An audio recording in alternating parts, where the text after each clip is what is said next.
And welcome to Rahul commerce classes. मैं राहुल चौरसिया आपका एक बार फिर से स्वागत करता हूं। आज हम लोग फर्स्ट चैप्टर अकाउंटेंसी 12th में क्या पढ़ने वाले हैं, सीमित दायित्व साझेदारी यानी limited liability partnership. Limited liability partnership का जन्म जो है साझेदारी दायित्व अधिनियम 2008 के पारित होने पर हुआ था। ठीक है, तो लिमिटेड लायबिलिटी पार्टनरशिप का जो मेन कॉन्सेप्ट है या जो मेन इसकी परिभाषा है वो ये है कि इसमें कुछ या सभी पार्टनर्स के जो लायबिलिटी होती है वो लिमिटेड होती है, यानी कुछ हद तक ही उनकी लायबिलिटी निश्चित होती है। ठीक है, तो हम इसके मेन विशेषताएं या प्रमुख विशेषताएं देख लेते हैं। ये मैंने हिंदी और इंग्लिश दोनों में यहाँ पर विशेषताएं और कैरेक्टरिस्टिक्स, यानी कि हिंदी में विशेषताएं और इंग्लिश में कैरेक्टरिस्टिक्स लिखी हुई हैं, तो दोनों ही स्टूडेंट्स इसको देख लेंगे, हिंदी मीडियम से भी जो होंगे स्टूडेंट और जो इंग्लिश मीडियम से स्टूडेंट होंगे। ठीक है, तो चलिए एक एक करके हम इसकी विशेषताएं देखेंगे। सबसे पहली है लिमिटेड लायबिलिटी पार्टनरशिप के नाम का अनुमोदन कंपनी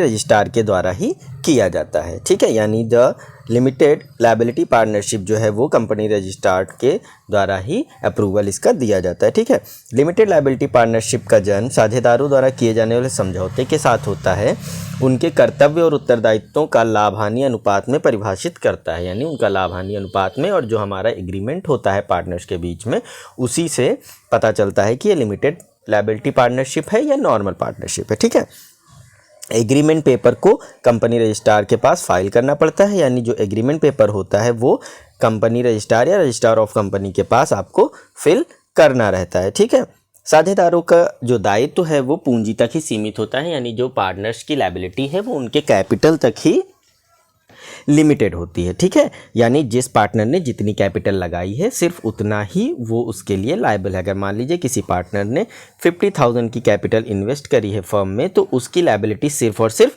50,000 तक है, उससे आगे अगर कुछ भी होता है तो उसकी कोई लायबिलिटी नहीं होगी, यानी उसके लिए वो जिम्मेदार नहीं होगा। ठीक है, चलिए नेक्स्ट हम देखते हैं, कम से कम 2 व्यक्तियों को निर्दिष्ट व्यक्ति या डिस्ग्नेटेड पर्सन के रूप में नियुक्त किया जाता है। डिस्ग्नेटेड पर्सन या निर्दिष्ट व्यक्ति का मतलब ये होता है कि किसी व्यक्ति को एक विशेष काम या विशेष वर्क के लिए उसको नियुक्त किया जाता है, यानी लिमिटेड लायबिलिटी पार्टनरशिप में कम से कम 2 पर्सन ऐसे होते हैं या 2 पार्टनर ऐसे होते हैं जिनका एक वर्क स्पेसिफिक होता है, यानी निश्चित होता है कि आपको सिर्फ ये वर्क ही करने हैं। जैसे उसमें कुछ पार्टनर ऐसे होते हैं, उन्होंने बोला कि मैं 50,000 पैसा लगा दूंगा और आप उससे बिजनेस करिए। ठीक है, तो यानी उनका सिर्फ 50,000 तक ही लायबिलिटी होगी। उसके अलावा कुछ ऐसे भी पर्सन होते हैं जो स्पेशल वर्क या स्पेशल काम के लिए होते हैं और वो स्पेशली उसी वर्क को करते हैं। ठीक है, देन उसके बाद हम लास्ट देखते हैं,